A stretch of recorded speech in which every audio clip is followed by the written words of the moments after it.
Welcome to the workshop, and welcome to this beautiful instrument that's sitting beside me, which many of you will recognise as the Korg T1. Now, I'm actually using this video to answer a few questions that have been raised against this particular instrument. Namely, how do you change the joystick and how do you change the disk drive?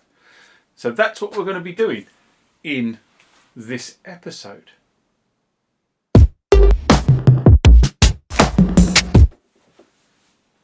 Now, I'm going to make an assumption here. I'm going to make an assumption that you've been able to get into the T1 in the past.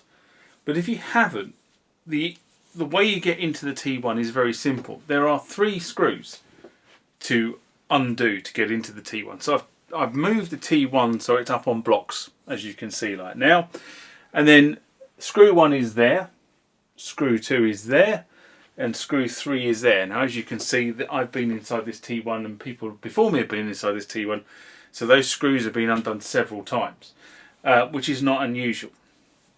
And then the next thing we need to do is we need to get to this end piece here, and that's held on with 2 screws, 1 screw there, 1 screw there, and then just feel 1, 2, 3 screws at the back, on the back panel just under here. Now, I'm not going to bore you with me taking the screws out because you've seen me do that before. So, but they're the screws we need to take out initially to get into this particular area of the keyboard, which is this area here, which is where the joystick and the disk drive are. So, I'll get on undoing screws and I'll see you in a couple of minutes. Remember, like, comment, subscribe to the channel. Go over to Instagram and follow me there. Go over to Facebook, follow me there. That's where the normal notices are. And consider becoming a Patreon. Now, this is the part of the keyboard that you're looking to get at, because this is where the joystick is. This is the joystick and the disk drive is immediately underneath it. So the next thing we need to do is take this bracket off, and that requires these 2 internal screws to come out. So let's take those out.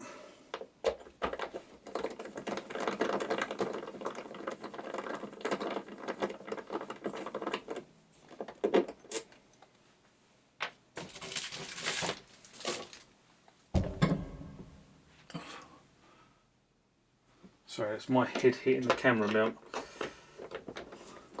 It's kind of a little bit in the way, but we will persevere.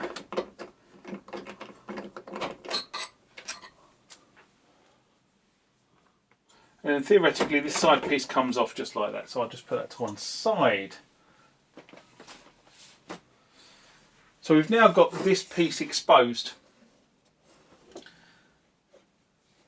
And the next thing we need to do is we now need to release this section. And this section, unfortunately, is released from the underside again. So let me reposition the camera to show you those screws. Safety tip while you're working on the Korg T1 is always have a piece of wood and then put the piece of wood like that, because otherwise this will slam down on your hands or your head. Anyway, let's get underneath again. Now, you don't have to take this off to do this particular piece of work, but sometimes it is easier to do it. And for the sake of completeness, I've done that.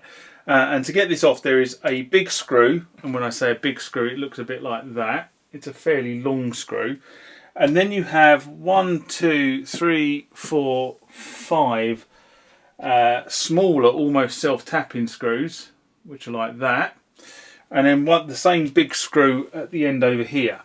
And then this bezel, which is the sort of front of the keyboard, lifts off. You might need to just give it a bit of a coax, but it actually just pushes over the edge of the board. And off it comes like so. So that's the edge of the keyboard. So just put that somewhere safe. Sorry, I have to walk in front of the camera. Then the other screw you're looking for is this screw here. This is the one that anchors the side of this piece, this assembly, down into the board. And again, if we just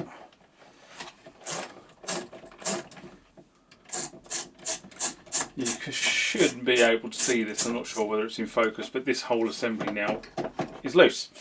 So I'll just put that screw down there, and I'm going to drop the keyboard back onto its front.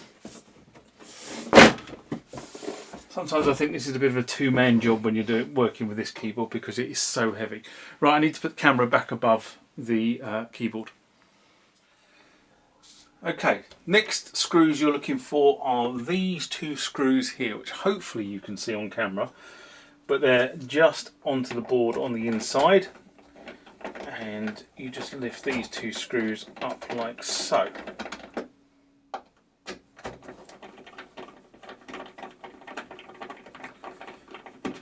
There you go. One, not quite undone. Two. Okay. And then this whole assembly will just lift out like so. Now,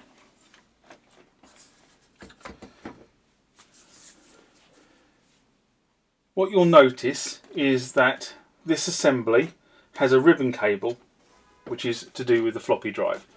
That ribbon cable goes into the master circuit board, which is here, which might just be off screen. It is just off screen. So the next circuit board along from this one is the master circuit board. That's the brains of the operation. And this is a standard floppy drive. To get the disk drive out, what we do is there's two screws on the side of this caddy. These are standard for anybody who works in the computer industry. These are standard disk drive securing screws.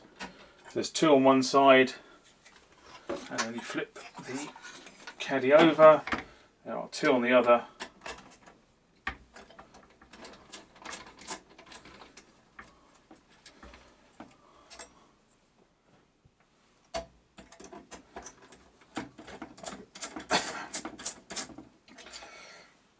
Like so, and that just slides out of the caddy like this. And then if you look at the back of this, you've got a standard ribbon connector, which you would just pull that ribbon connector off. I'm not going to do it because I need to replace it.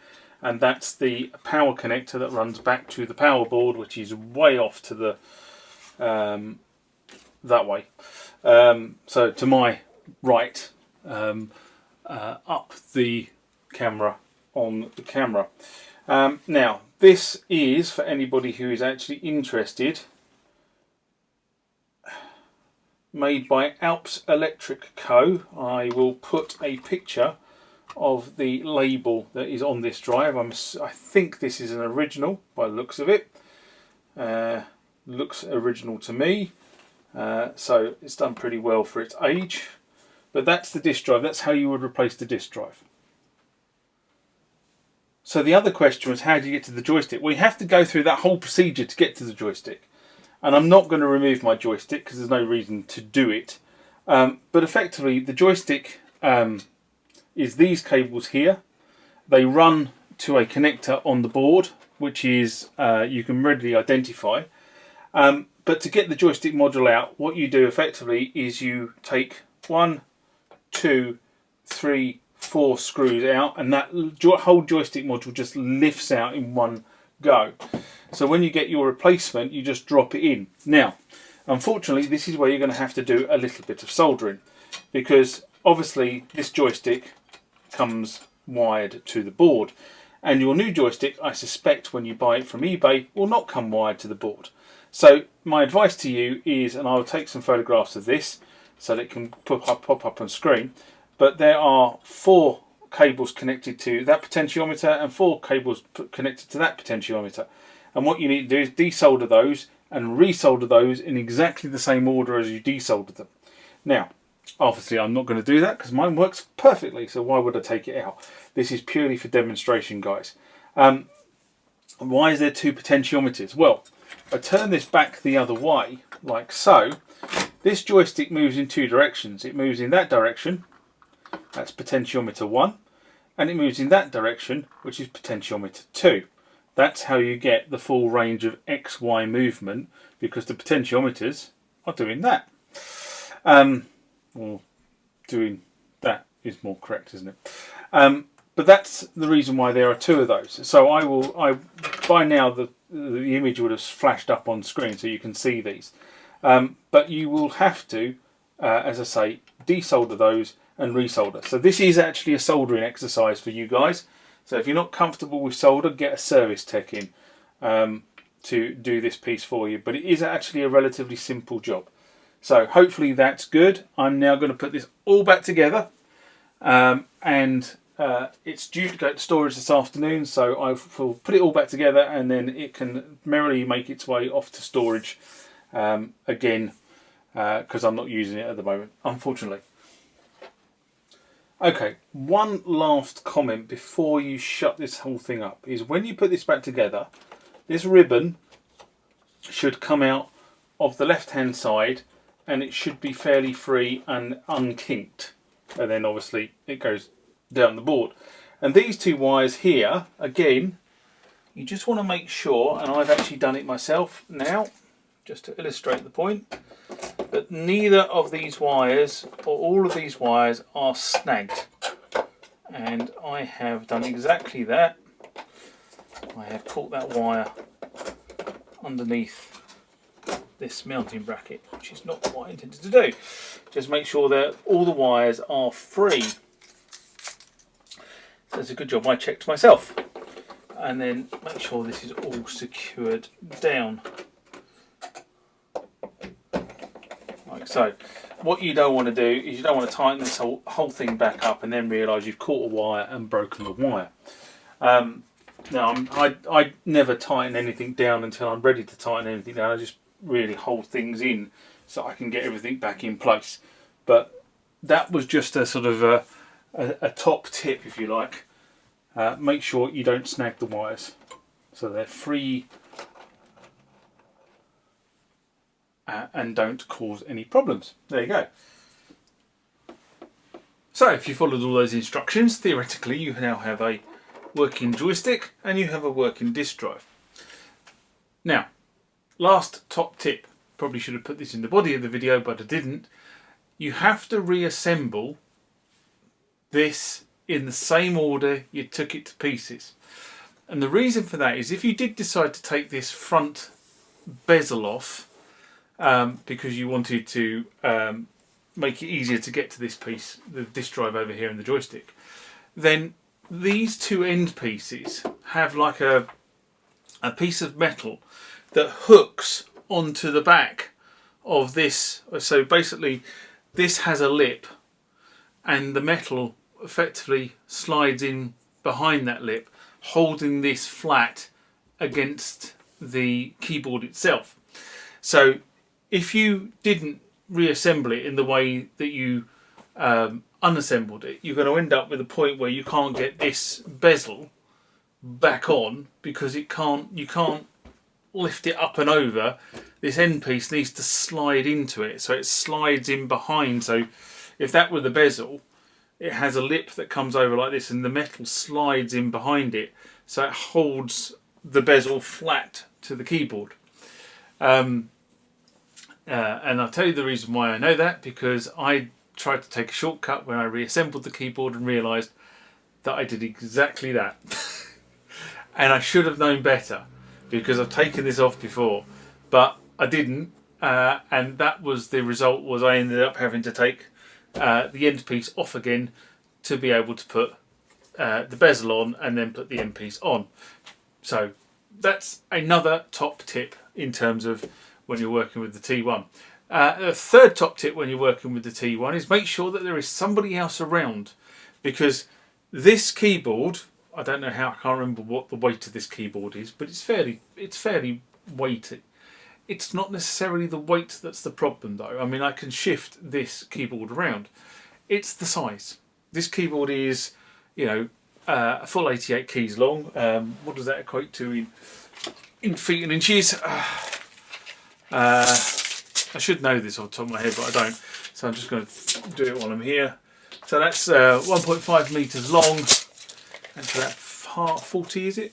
50 deep. So that's 0.5 of a metre deep and 1.5 metres long, which means it's not necessarily the weight of the keyboard that is the problem, because you can lift that. What you can't do is you can't get your arms around it to manoeuvre it. So my advice is, if you're going to work on a T1, if you're not working on a bench like this and you're working on a stand, make sure that when you manoeuvre it, that you manoeuvre it so that all the screws are accessible from underneath, so you don't have to have a second person there to help you. Otherwise you're going to be, as I say, if you're working on a stand, on a bench like I'm working on a bench, it helps to have two people to help rotate the keyboard and just maintain the control.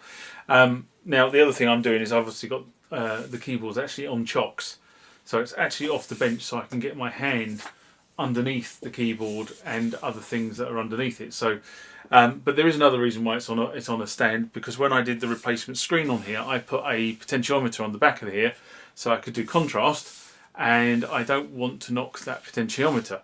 So that potentiometer stands a little bit proud on the back of this. It fits in the carry case, in the flight case, beautifully. But obviously I'm very wary when I'm turning it up onto its end that I'm not knocking that potentiometer, because I don't want to have to take it to pieces and replace that one as another repair. I've just found another repair on this keyboard, which will be for another video. And when I come to do that video, I'll tell you what that repair is. But for now, I hope this video has been of some use to you. And I shall sign off with my normal greeting, which is live long and prosper. Bye bye.